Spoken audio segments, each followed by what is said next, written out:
Queridos amigos, sejam bem-vindos ao canal Videira Espírita. Meu nome é Cristina Brito e este é o programa Gotas do Evangelho. Aqui juntos vemos as mensagens do Espírito Emmanuel recebidas pela mediunidade de Chico Xavier e reunidas no livro Caminho, Verdade e Vida, publicado pela Federação Espírita Brasileira. Pedimos sempre aos amigos que curtam o canal do YouTube, que acionem o sininho para serem avisados dos lançamentos, lembrando que nossos 2 programas do canal, tanto Gotas do Evangelho quanto o Boa Noite, são programas diários. No programa Boa Noite nós não pedimos absolutamente nada, porque é um programa que se propõe a preparar para dormir, então não tem nada que excite a mente. É preparar mesmo para aquela noite de refazimento. Mas aqui nós pedimos, porque isso é importante, curtir o vídeo, compartilhar, porque isso faz com que o YouTube aumente a relevância do canal junto àqueles que buscam na plataforma do YouTube o mesmo tipo de conteúdo que este canal oferece. Então nós agradecemos muito aos amigos. Nossa mensagem de hoje é a mensagem de número 48. E o título da mensagem é Guardai-vos. Guardai-vos. É quase como que para que nos acautelemos, para que tenhamos cuidado. Guardai-vos. E o versículo destacado por Emmanuel é da carta ou epístola de Judas. Mas não é o Judas Iscariotes, não é o apóstolo, é um outro Judas. Os estudiosos dizem que ele deve ser um discípulo, não um apóstolo. E sabemos a diferença entre apóstolo e discípulo? O apóstolo, ele segue 3 critérios: ser escolhido pelo mestre, e os 12 foram nominalmente escolhidos por Jesus, pessoalmente, 1 a 1, serem treinados, vamos dizer assim, preparados pelo mestre, e terceiro, receber uma missão do mestre. Então, isso categoriza o discípulo como apóstolo. E como apóstolo nós tivemos os 12. Tivemos também Paulo de Tarso, que se considerava apóstolo, tanto que tem em uma de suas epístolas, ele busca ser reconhecido como apóstolo, porque ele foi, vamos dizer assim, ele foi chamado diretamente por Jesus, não é? Então, mas os outros apóstolos não deram a ele o título de apóstolo, mas nós o conhecemos como o apóstolo da gentilidade, ou seja, aquele que foi pregar o evangelho aos não judeus, né? Aos não judeus, aos gentios. Então, esse Judas é discípulo. E essa epístola, ela vem no Novo Testamento antes do Apocalipse, é lá no finalzinho do Novo Testamento. Essa epístola só tem um único capítulo, 25 versículos num único capítulo. No versículo 10, Judas diz: se referindo a ímpios. Ímpios seriam as pessoas corrompidas, aquelas que buscam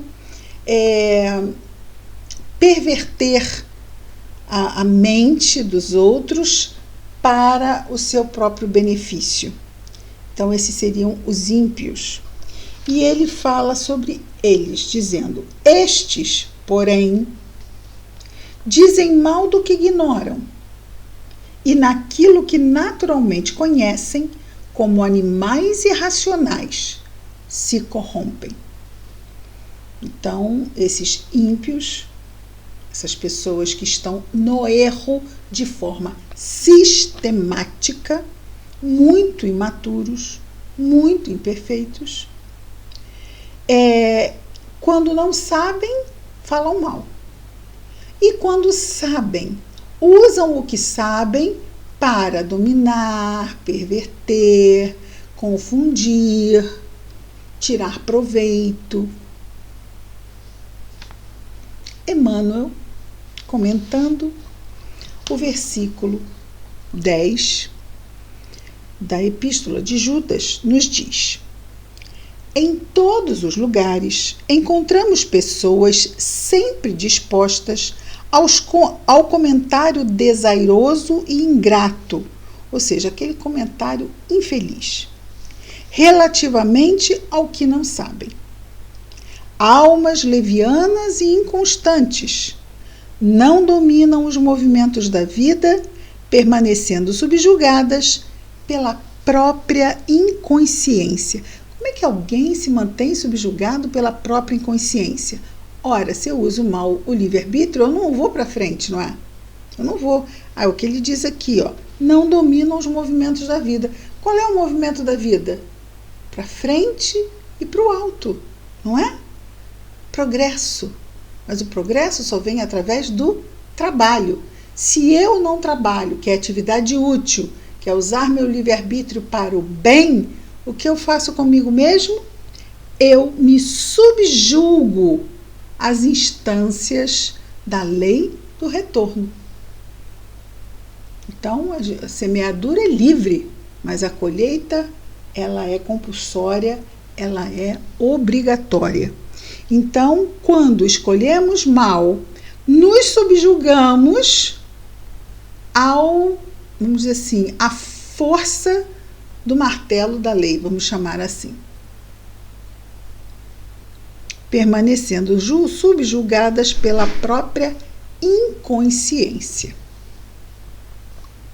E são justamente essas pessoas, justamente aquelas que em suas manifestações instintivas se portam no que sabem como irracionais. Foi o que falamos.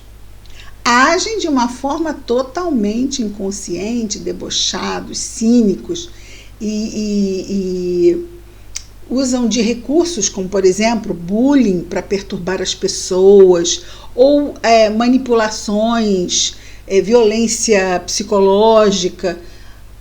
Muitas coisas podem representar ou exemplificar a questão de porque conhecimento da mente não é difícil. Você conhece com quem você vive.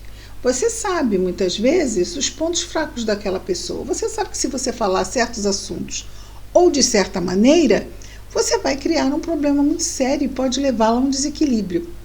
Pessoas, aí você vai dizer assim, mas é claro que eu não vou fazer isso, porque eu estou aqui para promover paz. Perfeito. Mas tem pessoas que não são assim. Tem pessoas que sabem os pontos fracos e é ali que elas vão bater, para que a situação na cabecinha perturbada delas reverta a seu favor, que elas tenham o domínio da situação, que elas controlem a situação ou as pessoas. Quer dizer, muita infelicidade nessa cabecinha, né? E ele continua dizendo assim: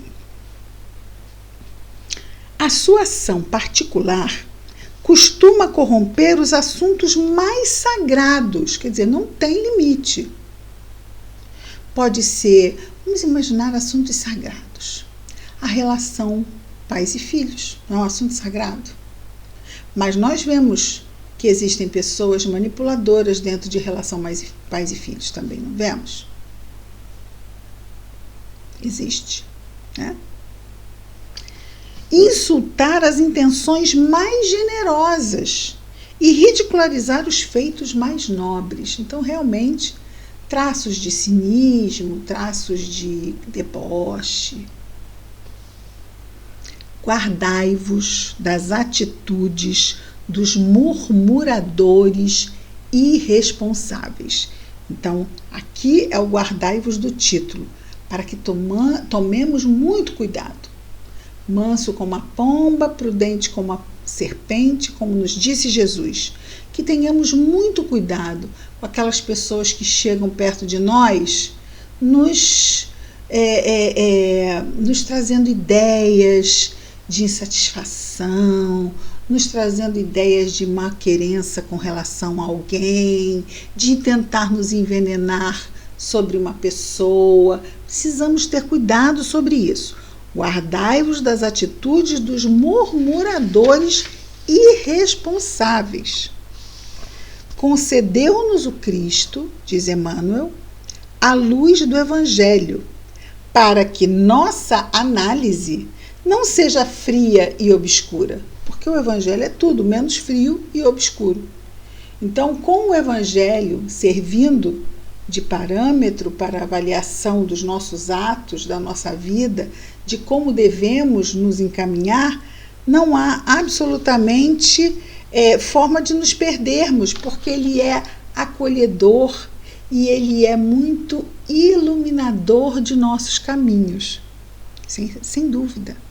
Mas, para nós usarmos a luz, não vamos esquecer que se a gente levanta uma candeia, uma lamparina para um caminho, nós não nos iluminamos só, aqueles que estão ao nosso lado também veem melhor. E às vezes as pessoas imaturas preferem ficar no escuro, porque elas acham que ali está tudo misturado e elas vão tirando vantagem. E muitas vezes isso se dá de forma inconsciente. A gente vê o fenômeno, mas ela nem se dá conta que é aquilo que ela está fazendo. Por quê? Exatamente uma questão de maturidade. O que uma pessoa imatura precisa? O que ela precisa, Deus dá. Tempo e oportunidades. Mas quanto tempo uma pessoa imatura leva para amadurecer? Não tem tempo. O tempo que o tempo levar. Para cada um vai ser um tempo diferente, dependendo do nosso grau de resistência às oportunidades que a providência divina nos traz. Nós temos o parâmetro, temos o Evangelho, nós temos a luz, mas precisamos fazer uso dela. Trazermos a luz para nós, a fim de podermos visualizar melhor o caminho, as ações, os passos a dar. E nos tornarmos não mais vítimas de nós mesmos, mas beneficiários de nós mesmos. E Emmanuel continua: o conhecimento com Jesus, porque esses é do conhecimento sem Jesus, que agem de forma irracional, para subjugar, para dominar. Agora ele vai trazer o conhecimento com Jesus é a claridade transformadora da vida, conferindo-nos o dom de entender a mensagem viva de cada ser e a significação de cada coisa no caminho infinito. Mas é muita coisa. Entender a mensagem viva de cada ser, é muito ser que tem no mundo. E a significação de cada coisa, é muita coisa que tem no mundo. No caminho infinito. Nossa, o caminho é muito grande, é infinito. Mas nós não somos imortais? Aqui nós vemos Emmanuel falar de que Evangelho é mensagem para o espírito imortal, não é mensagem para o encarnado. A gente na carne aqui, durante a nossa encarnação, a gente pensa como encarnado, parece que tudo vai acabar quando a gente morrer. Mas não acaba, né? Nós somos imortais. O nosso aprimoramento continua ad eterno, para todo sempre. Então, isso tudo vai se dar na linha do tempo sem fim. Nós vamos, com o tempo, usando a claridade transformadora do Evangelho, nós vamos conquistar, lembrando, né? Não se compra, não se vende, não se aluga, se conquista o dom de entender a mensagem viva. Entender não é saber. Entender é assimilar no sentimento e transformar na ação. Dom de entender a mensagem viva, mas entender essa mensagem que passa por nós e ela em cada ser e em cada coisa no caminho infinito. Isso é a nossa trajetória evolutiva. É de uma profundidade o que Emmanuel nos diz, que a gente tem que realmente ver a mensagem com calma, nos deleitarmos. Cada mensagem que Emmanuel nos traz é como se fosse um banquete de variáveis sabores e texturas e de cores e beleza. E não é informação, é reflexão. Ele nos dá, abre janelas da nossa mente e a gente olha aquele campo florido de repente dentro de uma ideia que ele traz e a gente fica encantado. Diz assim, eu preciso de tempo para entender essa imagem que ele traz. Daí a importância de nós refletirmos com calma sobre o que ele vai nos trazer. E ele conclui dizendo-nos o seguinte: somente os que ajuizam acerca da ignorância própria, ou seja, somente aqueles que nos damos conta, que constatamos a nossa própria ignorância, o que diz o sábio, o maior sábio do mundo? Só sei que nada sei. Então, somente os que ajuizam acerca da ignorância própria, respeitando o domínio das circunstâncias que desconhecem, são capazes de produzir frutos de perfeição com as dádivas de Deus que já possuem. Vamos com... Oi? Quê? Dá para repetir, por favor? Claro, vou repetir. Somente os que ajuizam, tá? Somente aqueles que percebem acerca da ignorância própria, respeitando o domínio das circunstâncias que desconhecem. Então, vamos lá. Então, eu sei, o que eu sei da espiritualidade, o que eu sei do ser humano, o que eu sei de nós encarnados. A gente sabe um tiquinho, mas é muito pouquinho. Mas isso que a gente já sabe é muito importante. Isso já dá para muita coisa. E daí sempre nos aprimorando no nosso conhecimento. Então, vamos respeitar as circunstâncias que desconhecemos. Então, quando nós estudamos, por exemplo, a doutrina espírita ou o Evangelho, o quanto nós concordamos com o que os espíritos dizem e com o que Jesus diz. Ou nós dizemos, Jesus está ultrapassado, Kardec está ultrapassado, doutrina espírita, coisa velha, do século XIX. Como assim? Né? Então, nós temos que respeitar o domínio das circunstâncias que desconhecemos. Isso é humildade intelectual. Humildade. Nós sabermos em que posição estamos e darmos àqueles que estão em posições superiores a condição de nos guiar. Então, Jesus é nosso modelo e guia. Allan Kardec vem como codificador da doutrina, nos facilitando as lições que os espíritos trouxeram, lições essas que nos instrumentalizam para nós buscarmos no Evangelho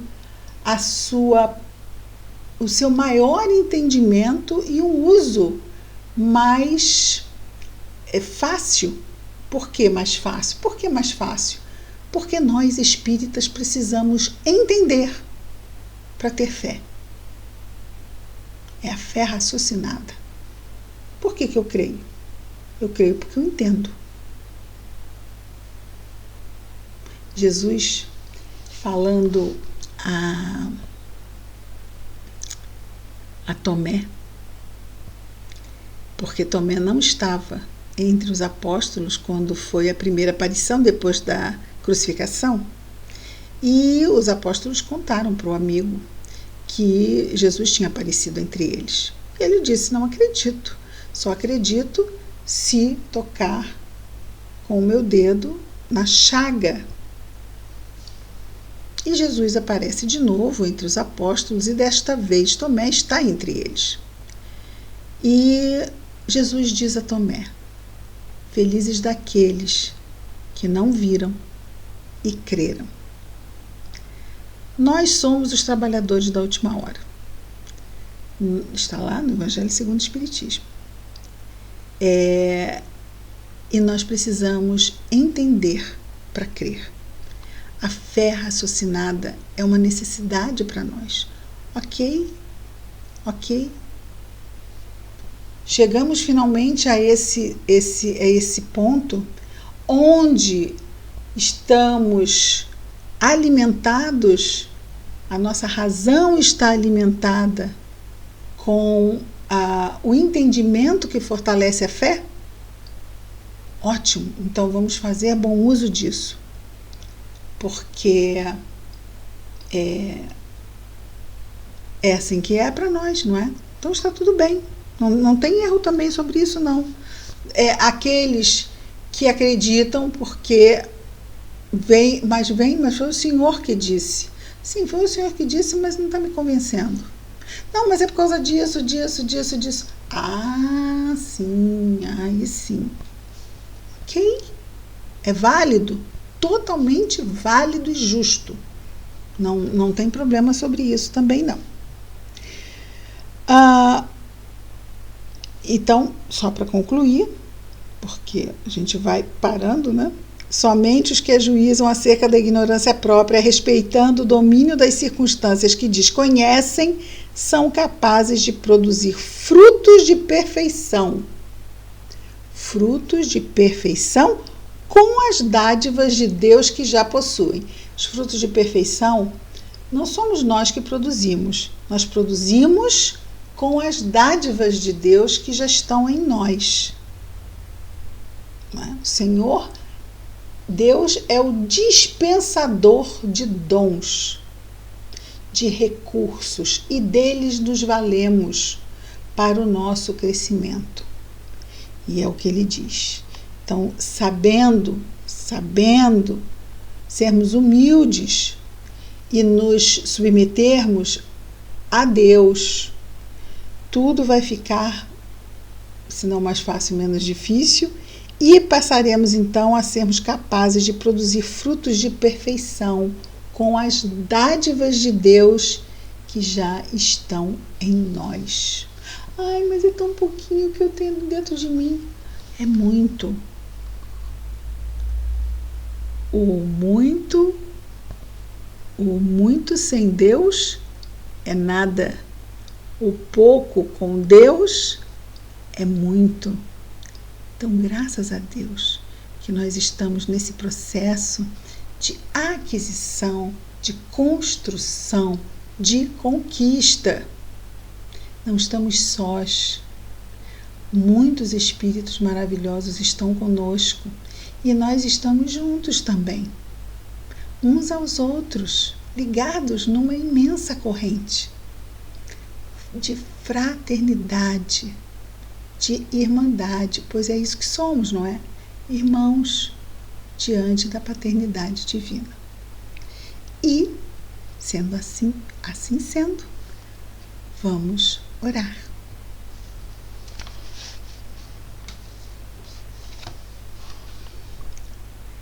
Querido Mestre Jesus, obrigado, Senhor, pela bênção da reencarnação, pela presença sempre constante do nosso anjo guardião ao nosso lado, Senhor. Ajuda-nos, Senhor Jesus, a estarmos vigilantes, a tomarmos cuidado para não nos permitirmos ser intoxicados ou envenenados por pensamentos malsãos, vindos de quem quer que seja, e até mesmo de nós mesmos, Senhor. Ajuda-nos a mantermos a vigilância íntima, a mantermos acesa em nós a chama da fé, a chama, Senhor, do Teu amor em nós, da calma, da paciência, da humildade diante da paternidade divina. Obrigado, Senhor Jesus, por tantas bênçãos que recebemos sempre. Abençoa, Senhor, a este mundo. Abençoa os nossos irmãos que estão em sofrimento, aonde quer que se encontrem, Senhor. Que a Tua paz possa estar conosco hoje e sempre. Obrigado, Senhor. Graças a Deus.